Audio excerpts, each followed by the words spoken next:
Pour la première fois, une couturière bouscule le monde feutré, fermé et poudré des parfumeurs en créant en 1921 sa propre fragrance qui ne ressemble à aucune autre. Coco Chanel est à la recherche, selon ses mots, d'un parfum de femme à odeur de femme. Son odorat sera à la hauteur de son flair. Une femme, dit-elle, devrait porter le parfum partout où elle souhaite être embrassée. Pour la première fois, numéro 5 bouleverse les codes de la parfumerie de l'époque, qui n'aime encore que les soliflores. Coco Chanel fait appel à Ernest Beau, parfumeur à la cour des tsars. Ernest Beau ira pour elle chercher son inspiration au-delà du cercle polaire, dans la fraîcheur qu'exhalent les lacs du Grand Nord au soleil de minuit.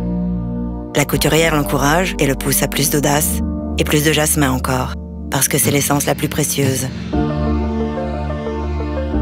Rose de mai, vétiver d'Haïti, ylang-ylang, bois de santal, fleurs d'oranger, essence de néroli, fève tonka du Brésil.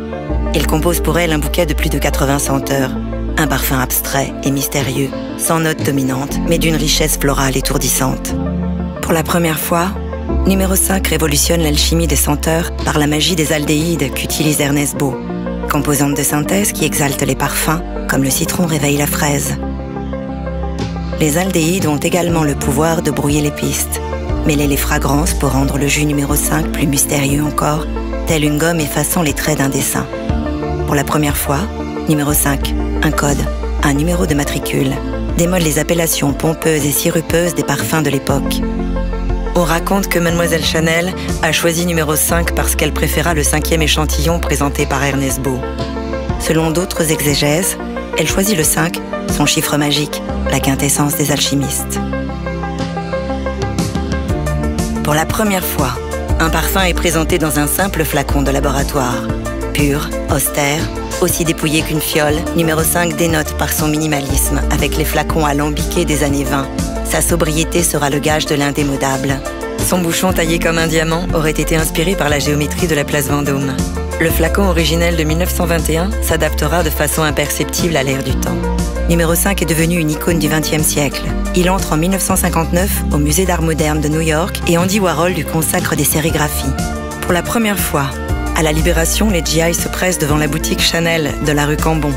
Les soldats américains tiennent à ramener des flacons de numéro 5 à leurs épouses et leurs fiancés. États-Unis, Japon, numéro 5 étend sa notoriété et devient le parfum le plus vendu au monde. Pour la première fois, numéro 5 invente une nouvelle communication dans le monde du parfum.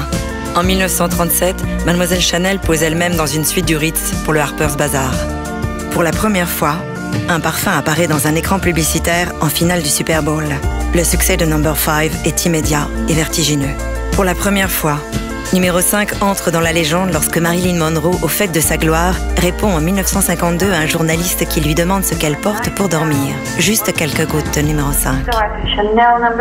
Pour la première fois, Jacques Helleux, directeur artistique de Chanel de 1965 à 2007, va lancer la mode des égéries pour incarner l'image du parfum. En 1968, Catherine Deneuve accepte d'associer sa beauté française à numéro 5. Suivront Candice Bergen, Suzy Parker, Ali McGraw, Lorraine Hutton, Carole Bouquet, Estella Warren, Nicole Kidman, Audrey Tautou. Pour la première fois, dans l'histoire de numéro 5, un homme va accepter d'être l'ambassadeur du plus féminin des parfums. Brad Pitt. Pour la première fois, un parfum né en 1921 continue à être le parfum le plus vendu et le plus célèbre au monde. Numéro 5 résiste aux modes et au temps qui passent, comme si Mademoiselle Chanel avait trouvé la formule de l'éternel féminin.